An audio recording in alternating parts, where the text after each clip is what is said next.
முட்கள் மண்டியிருக்கும் கரிசல் காடு.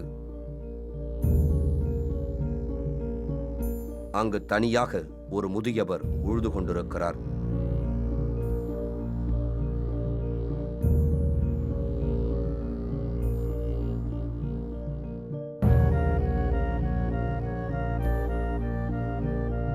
இவர் பெயர் முண்டன் தேவர்.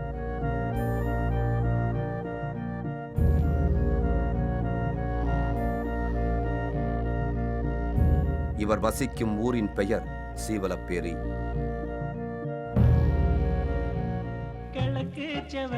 சுமார் 20 வருடங்களுக்கு முன் வெளியான சீவலப்பேரி பாண்டி என்ற திரைப்படத்தின் மூலம் இந்த ஊரின் பெயர் தமிழகம் எங்கும் பிரபலமானது.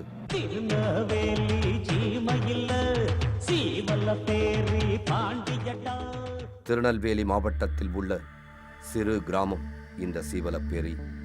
இந்த கிராமத்தைச் சேர்ந்த பாண்டி என்பவர் ஒரு காலத்தில் கொலை, கொள்ளை ஆகிய குற்றச்சாட்டுகளின் பெயரில் போலீசாரால் தீவிரமாக தேடப்பட்டு வந்தவர். திருச்சி மத்திய சிறையிலிருந்து தப்பிச் சென்ற பாண்டி பல வருடங்கள் தலைமறைவாக வாழ்ந்து வந்தார். தமிழக போலீசாருக்கு பெரும் சவாலாக விளங்கிய பாண்டி கடைசியில் போலீசாரால் சுட்டுக் கொல்லப்பட்டார்.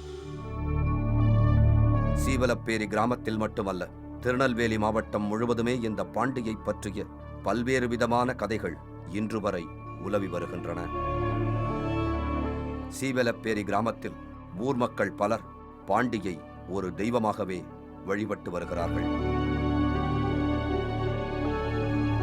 ஒரு காலத்தில் சீவலப்பேரி கிராமத்தின் முக்கிய பிரமுகராக விளங்கிய பண்ணையார் சுப்பிரமணியம் பிள்ளை கொலை செய்யப்பட்ட வழக்கில் பாண்டியும் முண்டன் தேவரும் கைது செய்யப்பட்டனர். அன்று இந்த சீவலப்பேரி கிராமத்தில் நிகழ்ந்தவை என்ன? பாண்டியும் முண்டன் தேவரும் கொலையில் ஈடுபட்டதற்கான காரணங்கள் என்ன? அந்த கொலைக்கு பின் முண்டன் தேவரின் வாழ்க்கை எப்படியெல்லாம் மாறிப்போனது?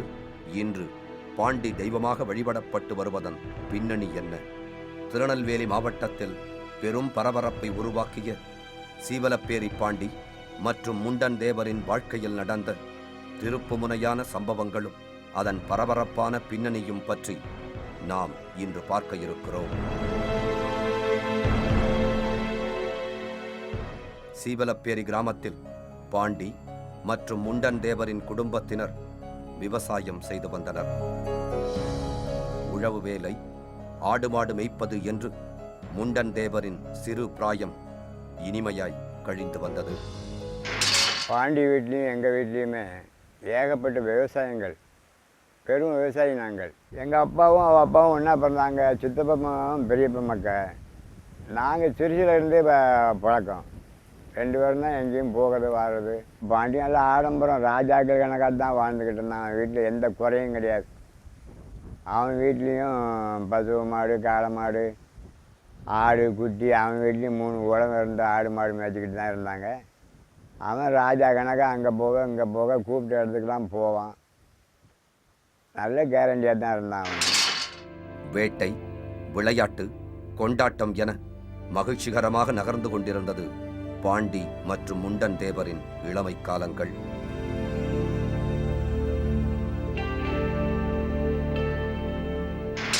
வேட்டைக்கு உள்ளவன் ஒரு ஊருக்கு வேட்டைக்கு போவான் நாயை பிடிச்சிக்கிட்டு. அவன் வீட்டில் எந்த நேரமும் 10 ஆட்களுக்கு சாப்பாடு தான். எந்த நேரமும் சாரை டென்னு வீட்டுக்குள்ள முழு டென்னு வச்சுருப்பான், வர ஆட்களுக்கு வரவேற்பு கொடுக்கறதுக்கு. அவன் வீட்டில் நாயை 3 நாய் கட்டி போட்டிருப்பான். ஒவ்வொரு நாயும் 300, 500, 600. அப்போ உள்ள ரேட்டெல்லாம் கம்மி தான். விலைக்கு வாங்கி தான் வேட்டை நாய் வச்சுருப்பான். வேட்டைக்கு இருக்குது. இன்றைக்கி பள்ளிக்கோட்டை மலை, அங்கே வெளிநாட்டு மலை, எங்கே வேட்டைன்னு சொன்னானோ அவனுக்கு தகவல் வந்து தான் திருப்பி வேட்டைக்கு கிளம்புவாங்க. நான் அப்பமெல்லாம் 26 வயசு, எனக்கு நல்ல விரண்ட ஆள்.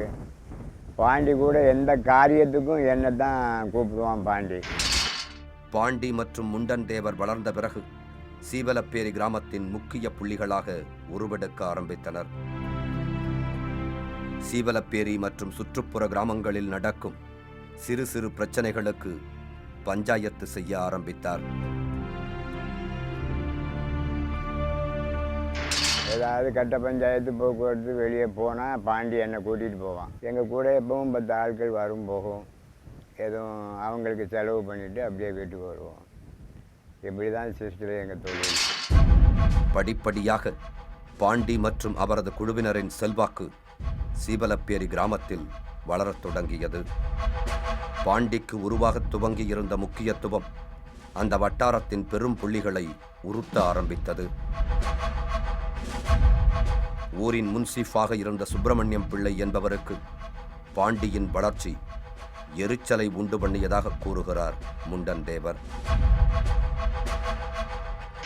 பணக்காரன் இருந்தாலும் சரி, ஐயா வணக்கம், அவர் பேர் சுப்பிரமணிய பிள்ளை. சுப்பிரமணிய பிள்ளைங்கிற பேரே யாரும் சொல்ல மாட்டாங்க. பெரிய ஐயான்னு தான் சொல்லுவாங்க. அவர் கையில் வந்து சென்ட்ரல் கவர்மெண்ட் ரிவால்வார், எந்த நேரமும் 12 ரவுண்டு. அவரை ரொம்ப யாருமே முயற்சி பண்ணி அவரை மடக்க முடியலை. அதை வச்சே பயங்காட்டுவார் கிராமத்தை பூராமல். அவர்கிட்ட வந்து பணிஞ்சு போகாத ஆட்களை பூரா கேஸ் போடுவார். போலீஸில் சொல்லி அவர் சொன்னால் நடக்கும். கேஸ் போடுறது, இந்த மாதிரி ரவுடி லிஸ்ட்டில் சேர்க்கறது, கேடி லிஸ்ட்டில் சேர்க்கறது எல்லாமே அவரை வச்சு தான் ஊரில் பல பேர் பாதிக்கப்பட்டாங்க. அதாவது அவருக்கும் எங்களுக்கும் பிடிக்காத காரணம் என்னென்னா, எங்களுடைய சொந்த சோழியை பார்த்துக்கிட்டு நாங்கள் அவர்கிட்ட எதுக்கும் போக மாட்டோம். மற்றவங்க தவறு செய்கிறவங்க பூரா அவர்கிட்ட போய் ஐயான்னு கும்பிட்டுக்கிட்டு துண்டை இறக்கிட்டு போவாங்க. நாங்கள் எதுக்குமே அவர்கிட்ட போகிறது கிடையாது. அதனால் என் மேலேயும் பாண்டி மேலேயும் அவருக்கு பிடிக்காத காரணம். சுப்பிரமணியம் பிள்ளை சீவலப்பேரி வட்டாரத்தில் நிறைய நிலபுலன்களை சொந்தமாக வைத்திருந்தார். பலர் அவரது பண்ணையில் வேலை பார்த்து வந்தனர்.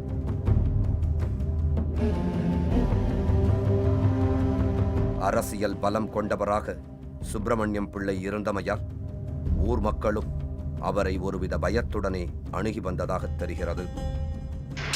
வெள்ளை சட்டை வெள்ளை வேட்டி உடுத்திட்டு போனால் இவனுக்கு என்ன வருமானம் வருதுன்னு கணக்கு பண்ணுவார். இவனுக்கு ஒரு நாளைக்கு என்ன வருமானம் வருது, இவன் எப்படி, இவன் வாழ்க்கை வரலாறு எப்படி, ஆனால் அவருக்கு வேண்டப்பட்ட ஆட்களை விசாரிச்சுட்டு உடனே அந்த வெள்ளை துணி போட்டவனை பூராமே கேசப்பட சொல்லுவார். பாண்டியும் முண்டன் தேவரும் சீவலப்பேரியில் தலையெடுக்க துவங்கியது முதலே சுப்பிரமணியம் பிள்ளைக்கும் அவர்களுக்கும் உரசல் வர ஆரம்பித்து விட்டதாக கூறுகிறார் முண்டன் தேவர்.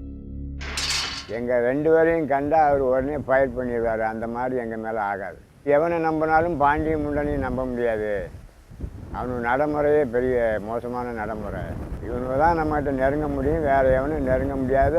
அவர் மனச்சாட்சியே அவருக்கு சொல்லியிருக்கு. பண்ணையார் சுப்பிரமணியம் பிள்ளைக்கும் பாண்டி குழுவினருக்கும் இடையேயான ஈகோ காரணமான மோதல் மெல்ல மெல்ல ஒரு பகையாகவே மாறத் தொடங்கியது.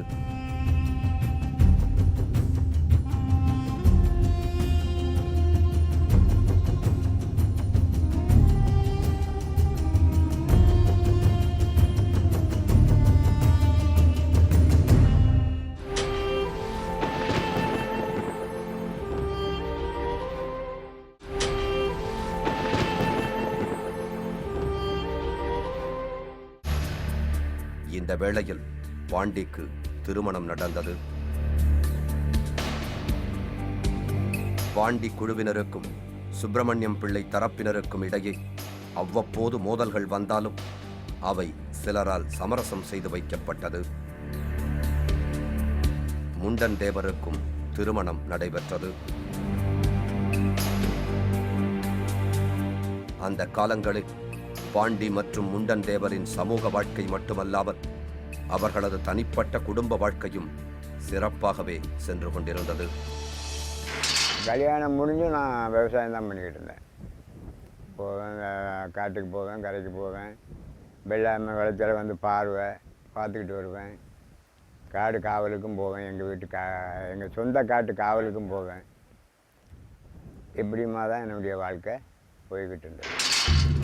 திருநெல்வேலி மாவட்டம், குறிப்பாக சீவலப்பேரி வட்டாரத்தில் முக்கிய அதிகார மையமாக விளங்கி வந்த பண்ணையார் சுப்பிரமணியம் பிள்ளைக்கும் புதிய அதிகார மையமாக உருவாகி கொண்டிருந்த பாண்டி குழுவினருக்கும் இடையேயான மோதல் நீர் ஊத்த நெருப்பாகவே தொடர்ந்து கொண்டிருந்தது. ஆள் பலமும் அதிகார பலமும் கொண்ட பண்ணையார் சுப்பிரமணியம் பிள்ளையை எதிர்த்து நிற்கக்கூடிய துணிச்சல் அந்த வட்டாரத்தில் பாண்டிக்கு மட்டுமே இருந்தது என்பதும் குறிப்பிடத்தக்கது. அன்று வரை சீவலப்பேரி கிராமத்தில் பஞ்சாயத்து தேர்தல் என்பது பொதுவாக நடந்ததில்லை. சுப்பிரமணியம் பிள்ளையால் கைகாட்டப்படும் நபரே பஞ்சாயத்து தலைவராக முடியும் என்றும், அந்த நபரை எதிர்த்து வேறு யாரும் தேர்தலில் போட்டியிட முடியாது என்றும் முண்டன் தேவர் நம்மிடம் குறிப்பிடுகிறார். பஞ்சாயத்து தேர்தல் அவர் வச்சவன் தான் பஞ்சாயத்து பெர்சண்டாக இருப்பான். எலெக்ஷனே நாங்கள் தலையெடுத்து 26 வயசு வரைக்கும் எங்கள் ஊரில் சிவலப்பேரி பெர்சன்ட் எலெக்ஷன் நடந்ததே கிடையாது. அதில் நானும் பாண்டியும் தலையெடுத்து விவரம் தெரிஞ்ச பிற்பாடு எங்கள் அண்ணாச்சி ஒரு ஆள் நாமினேஷன் கிட்ட சொல்லி இந்த வருஷம் தேர்தல் வச்சே ஆகணும் நாங்கள் ஏற்பாடு பண்ணணும். அதுக்கு அவர் எங்களை கூப்பிட்டு விட்டு ரொம்ப மிரட்டினதுனால அவருக்கும் எங்களுக்கும் ரொம்ப ஆப்போசிட் ஆகிடுது. இந்த சம்பவம் தான் அன்று வரை பாண்டிக்கும் பண்ணையாருக்கும் இருந்து வந்த புகைச்சல் பெரும் பிரச்சனையாக வெடித்து கிளம்ப காரணமாக அமைந்தது என்கின்றனர் அன்று சீவலப்பேரி பகுதியில் வாழ்ந்த மக்கள். பஞ்சாயத்து தேர்தலை ஒட்டி பாண்டி தரப்பினருக்கும் பண்ணையார் தரப்பினருக்கும் உருவான இந்த மோதல் சீவலப்பேரி பகுதியின் அமைதியை வெகுவாக குலைக்கத் தொடங்கியது. சிறிது காலத்திற்குள் அந்த மோதல் உச்சத்தை அடைந்தது. இந்த எலெக்ஷனு எப்படி நடத்தியே ஆகணும் நாங்கள் 2 பேரும் திட்டம் போட்டுக்கிட்டு எங்கள் சொந்த விவசாயமும் உண்டு, எங்கள் சோழியும் உண்டு. எங்களை அவர் எந்த வழியிலையும் உள்ளே தள்ளணும் எவ்வளவோ முயற்சி பண்ணி பார்த்தாரு. போட்டு பாண்டி அதை செய்கிறான் இதை செய்கிறான்னு வேண்டாத குசும்புகள் போய் அவர்கிட்ட சொல்லுவாங்க.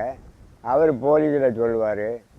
என்னெல்லாம் வீட்டில் பல முறை துரத்துவாங்க. நான் ஓடிடுவேன், போலீஸ் எஸ்கேப் ஆகிடுவேன். தட்டிகிட்டே ஓடியிருக்கேன் போலீஸ் பிடிச்சவன. இந்த நெருக்கடியான சூழ்நிலை உருவானது முதல் முண்டன் தேவரின் குடும்பத்தினர் பெரும் பதற்றத்திற்கு உள்ளானார்கள். பாண்டி மற்றும் முண்டன் தேவரின் பாதுகாப்பு குறித்து குடும்பத்தினர் கவலையில் ஆழ்ந்திருந்தனர்.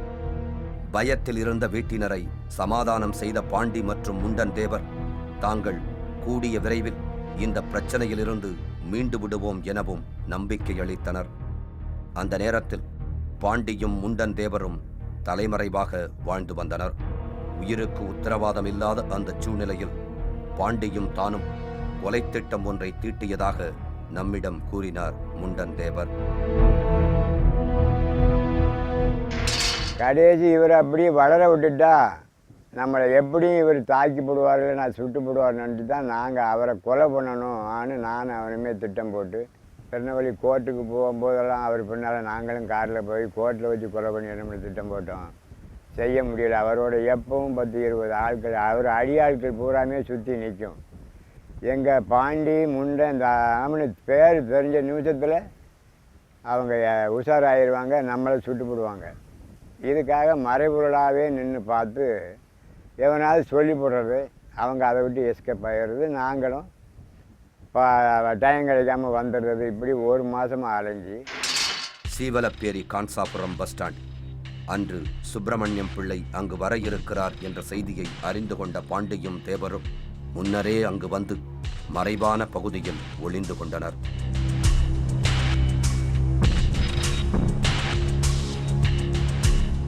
அவரது பாதுகாப்பிற்காக சிலர் அங்கு வந்திருந்தனர். யாரும் எதிர்பாராத வேளையில் பாண்டி தான் மறைந்திருந்த இடத்திலிருந்து வெளிப்பட்டு சுப்பிரமணியம் பிள்ளையை நோக்கி பாய்ந்து சென்றார்.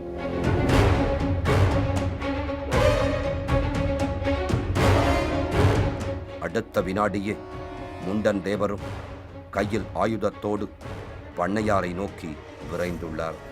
பாண்டி பண்ணையாரின் கைகளை இறுக்கி பிடித்துக் கொள்ள தான் அவரை ஒரே வெட்டில் சாய்த்ததாக வாக்குமூலம் தருகிறார் முண்டன் தேவர்.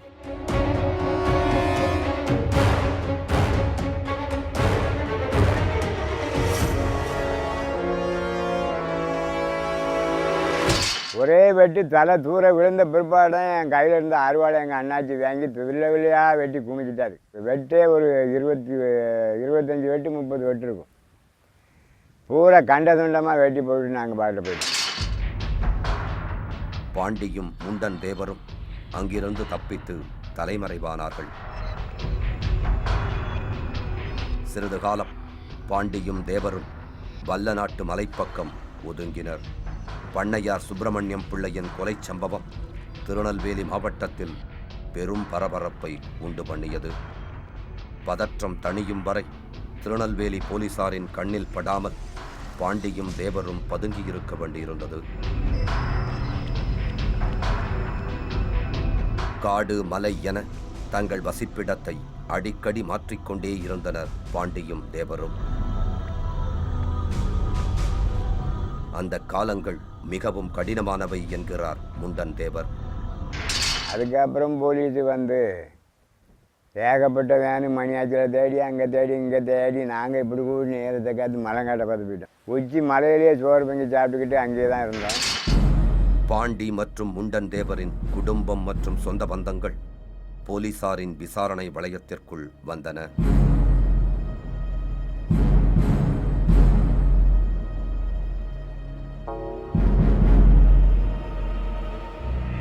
சிறிதுகால தலைமறைவு வாழ்க்கைக்குப் பிறகு பாண்டியும் முண்டன் தேவரும் மாறுவேடத்தில் மதுரை கோர்ட் வரை சென்று அங்கு சரணடைந்தனர்.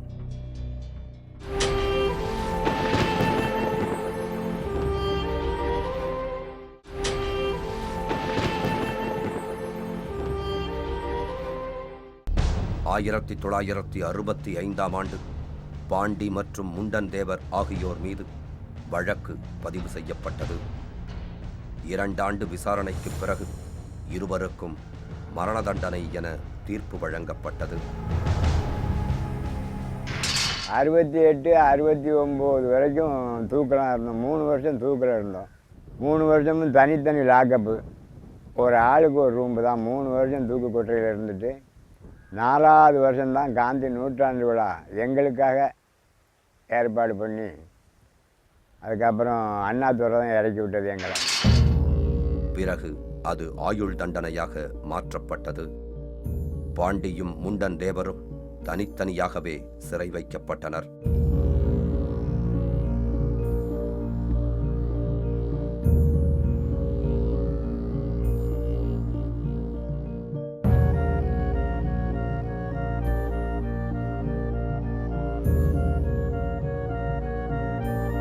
இளம் வயதில் மனைவி மற்றும் குடும்பத்தை பிரிந்து ஓர் ஆயுள் தண்டனை கைதியாக சிறைச்சாலையில் நாட்களை கழிப்பது என்பது வேதனையானது.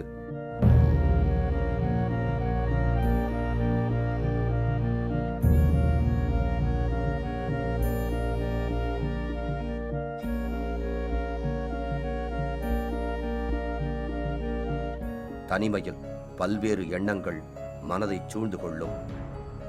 வெளியே மனைவி மக்கள் எப்படி வாழ்ந்து கொண்டிருக்கிறார்கள் என்ற கவலை முண்டன் தேவரை மிகவும் வாட்டியது. பாளையங்கோட்டை, திருச்சி, மதுரை, சென்னை என பல்வேறு சிறைகள் மாறி மாறி தன் ஆயுள் தண்டனையை கழித்துக் கொண்டிருந்தார் முண்டன் தேவர்.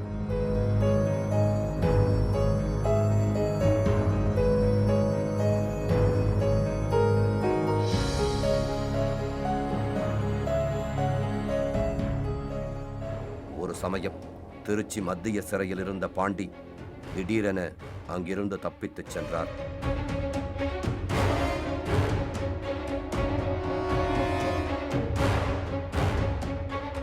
இதை ஒட்டி முண்டன் தேவர் போலீசாரால் விசாரிக்கப்பட்டார். தொடர்ந்து கண்காணிப்பிலும் இருந்தார்.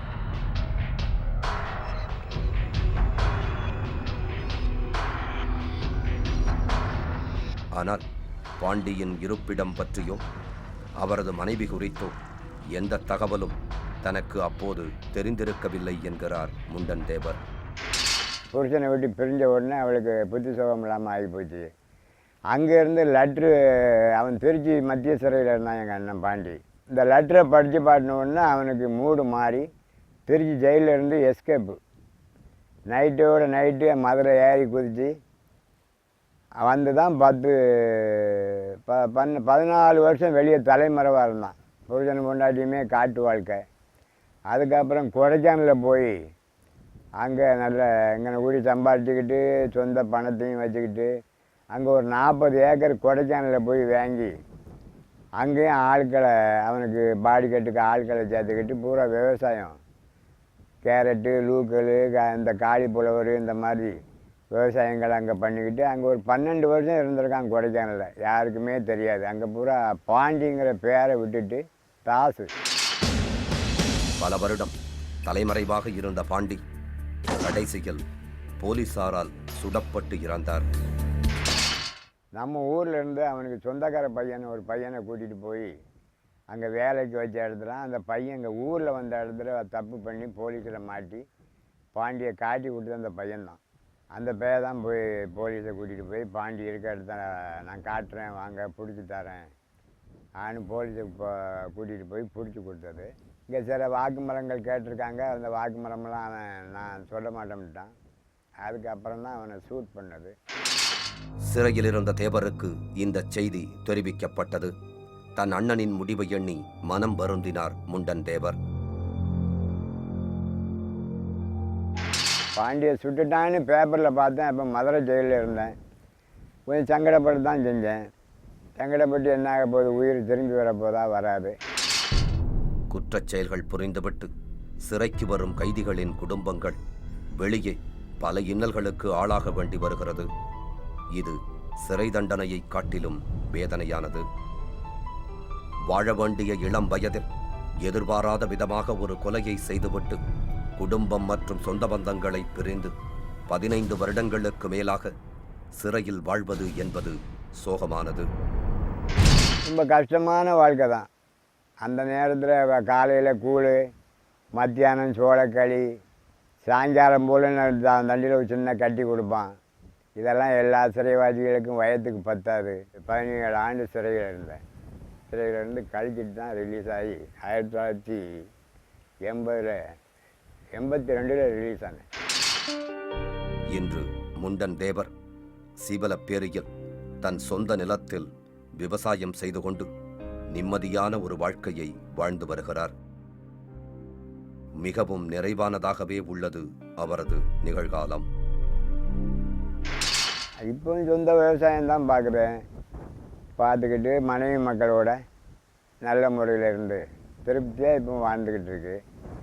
எனக்கும் 2 பொட்டை பிள்ளைகளுக்கும் 3 பேத்திமார் இருக்கா. 3 பேத்திமாரையும் கட்டி கொடுத்து ஓட்டி கொண்டு பூட்டி எடுத்தாச்சு.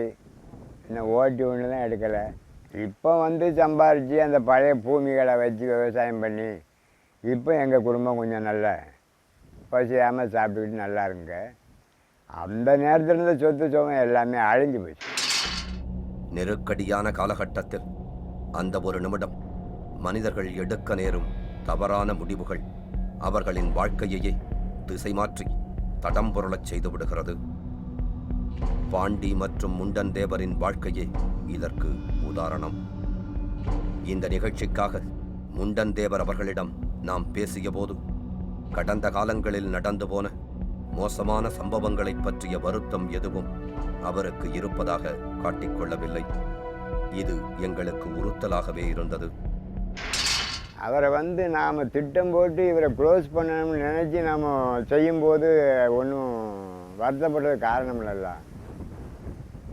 நம்ம ஏதாவது ஒரு நல்ல மனுஷனை செஞ்சால் தான் கவலைப்பட வேண்டிய சூழ்நிலை ஏற்படும்.